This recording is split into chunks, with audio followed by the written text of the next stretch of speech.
Protagonistas en contextos. Bueno, y recibimos a Óscar Ocampo, coordinador de energía del IMCO.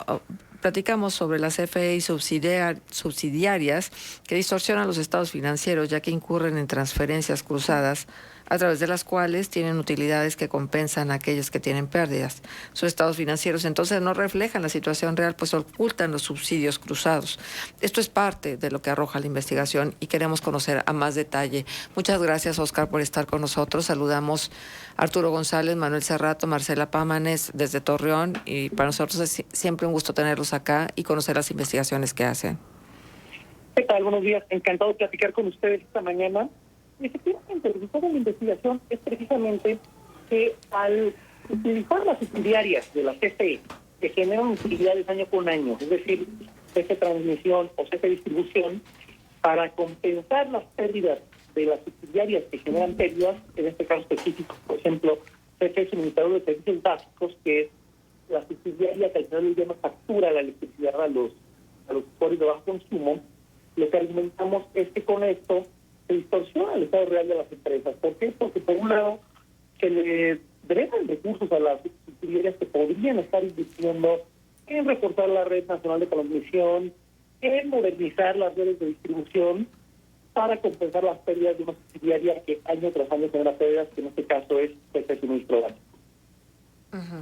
Ahora, ¿por qué es importante conocer a detalle realmente cuál es la relación que tiene CFE con sus subsidiarias y de qué manera pues van, si me permites, disfrazando un poco el estado financiero real de esas subsidiarias al hacer estos movimientos de tal suerte de protegerlas con recursos para ir adelante? ¿Esto cómo distorsiona el conocimiento real que podamos tener los ciudadanos del estado que guardan las finanzas de CFE? El problema central de esto es que al reducir los recursos de dos subsidiarias muy rentables, transmisión y distribución, son recursos que ya no se van a reinvertir en estas dos subsidiarias, y recordemos que la transmisión y la distribución eléctrica son los monopolios legales de la Comisión Federal de Electricidad. Si CFE no invierte en ellos, nadie más lo va a hacer. Y por otro lado, se eliminan los incentivos para mejorar, por ejemplo, CFE Suministro Básico es una empresa que al vivir de las transferencias, que por un lado lo hace el gobierno federal y por otro lado las subsidiarias, no tienen los incentivos para reformarse, para ser más eficiente, para buscar ser rentable por sí misma en lugar de depender de los subsidios que recibe año con año. Óscar, buenos días. Saluda a Manuel Cerrato. Justamente de todo esto que mencionas, ustedes en el estudio comentan que algunos de los efectos de estas distorsiones de subsidios cruzados es también que reducen los recursos para la inversión en infraestructura en redes de la CFE, ya sea en transmisión como en distribución.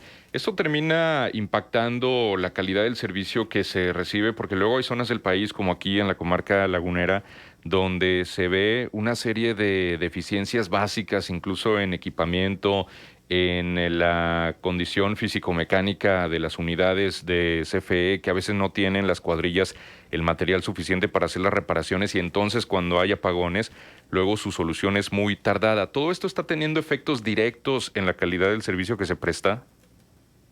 Pero, por ejemplo, los apagones del 28 de diciembre, creo que a partir de un incendio particular en Tamaulipas, los apagones que han aquejado a la península de Yucatán en años recientes, todo eso en el fondo se debe a la falta de planeación y de inversión, de mantenimiento de refuerzos desde la red nacional de transmisión hasta las redes nacionales de distribución, que es los cables que pasan por la ciudad, por ejemplo. Al final del día, con la parte de distribución, por ejemplo, le ha transferido más o menos 100,000 millones de pesos en 3 años a suministro básico. Bueno, se quedan con un presupuesto bastante bajo para reinvertir en mantenimiento y en expansión de su infraestructura, y eso le resta competitividad al servicio eléctrico y le resta competitividad al final del día al país. Ahora, Óscar, bueno, la CFE contestó a través de un comunicado a este estudio, pues señalando que las intenciones del IMCO pues son malas y que forman parte de esta permanente campaña de desprestigio, y además acusó que, bueno, quienes están detrás pues tienen una agenda energética, pues que va en contra de las empresas productivas del Estado porque es afín a la apertura del sector a la iniciativa privada. ¿Por qué le cuesta tanto a este gobierno federal, a las paraestatales y demás aceptar la crítica? Porque bueno, ellos señalan que bueno, estas operaciones no constituyen subsidios cruzados porque no caen en las definiciones económicas ni fiscales de estos conceptos y que cada año los resultados de estas operaciones y sus registros son revisados, validados por diversas instancias, comités de auditorías y demás. ¿Cómo tomaron ustedes la respuesta que dio CFE a esta investigación? Bueno, en primer lugar, decir que el único objetivo de este reporte es hacer una serie de recomendaciones de política pública para fortalecer precisamente a la Comisión Federal de Electricidad. No hay ninguna otra intención ni ningún otro interés más allá de dar una serie de ideas, poner en el debate alguna serie de ideas para promover un sector eléctrico más competitivo. Y en segundo lugar, en el fondo, la respuesta no descalifica nuestro trabajo. Nuestro trabajo no tiene que ver con determinar la legalidad o no de una práctica. Nuestro trabajo tiene que ver en el ámbito de la política pública. Y es lo que hace este documento, que es poner una serie de ideas, señalar algo que consideramos problemático para la Comisión Federal de Electricidad y para sus diarios en específico, y a partir de eso desarrollar una serie de recomendaciones de política pública que consideramos abonarían mucho a la competitividad de este país. Ahora, tanto Manuel Bartlett, titular de la CFE, como Rocío Nale, secretaria de Energía, pues son quizá dos de las figuras del gabinete presidencial más cuestionadas y más criticadas.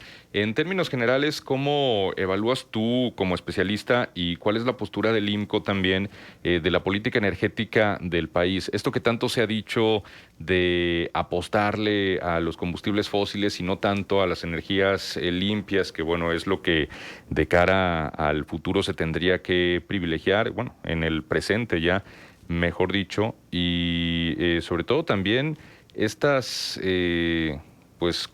cuestionamientos en torno a la honorabilidad de Manuel Bartlett y los escándalos que ha tenido. ¿Esto cómo se interpreta?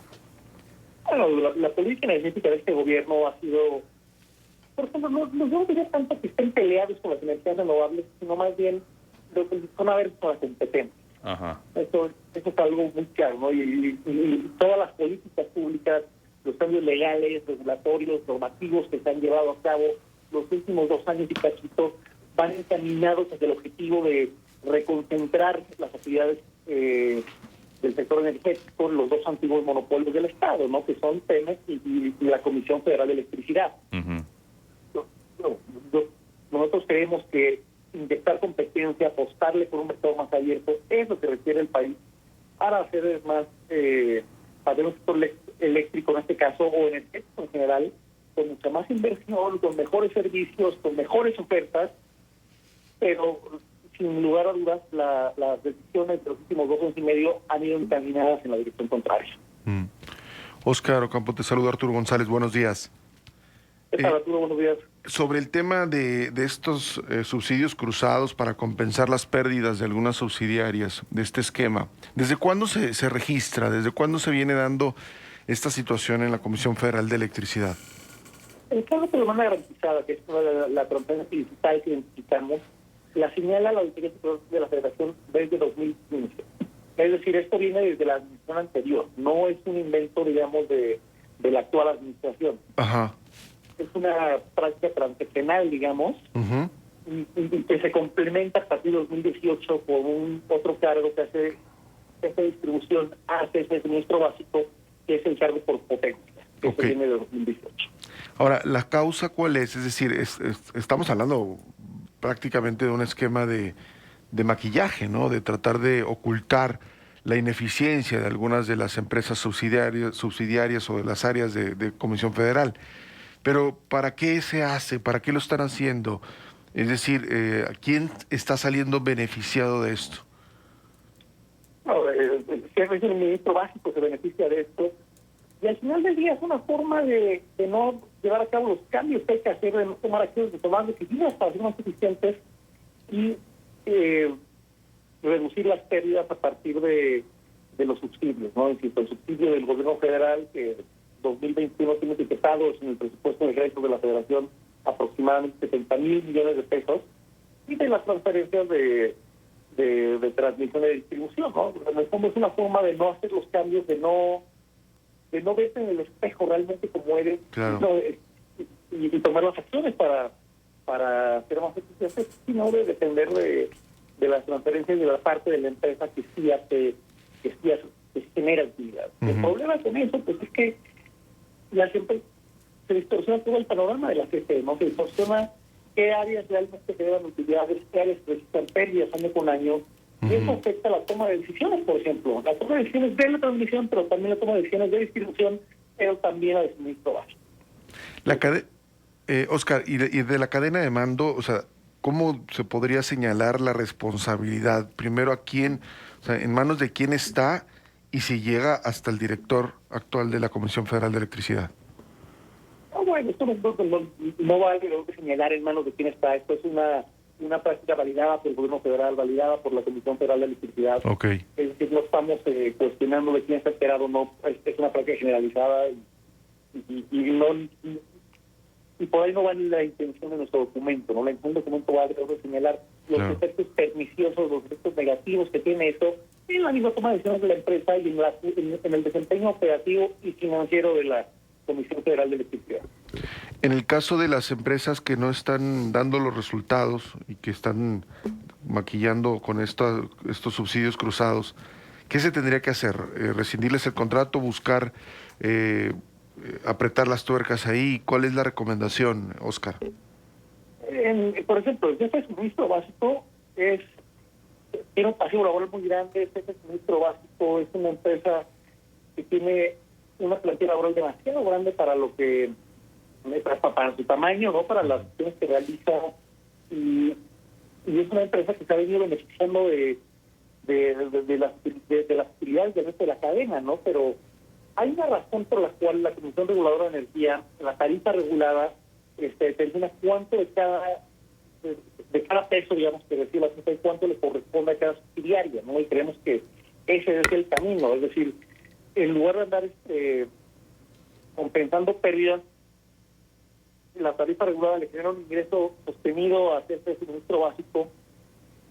Por un lado, eso la debería de ayudar a ser mucho más eficiente, y por otro lado también un mensaje aquí importante es que este suministro básico debe apostarle por reactivar las bases eléctricas, por ejemplo, reactivar los equipos de energías limpias, todos estos paquetes de instrumentos que se diseñan a partir de la reforma energética, y que hay, en el fondo lo que hacen es darle acceso a suministro básico a la energía eléctrica mucho más barata, mucho más limpia, ¿no? Estamos hablando del precio, ¿no? Es que hay una energía mucho más barata, y debería apostarle por seguir en ese camino, debería apostarle por reducir sus costos, y uno de sus costos principales es precisamente la compra de energía.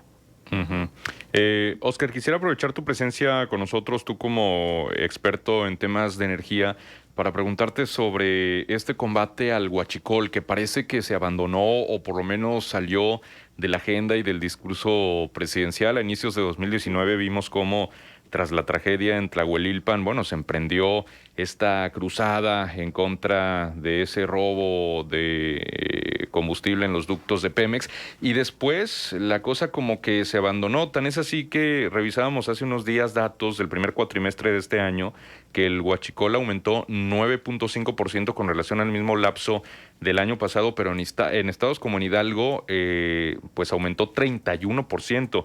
Es decir, ¿ya no se está combatiendo el huachicol?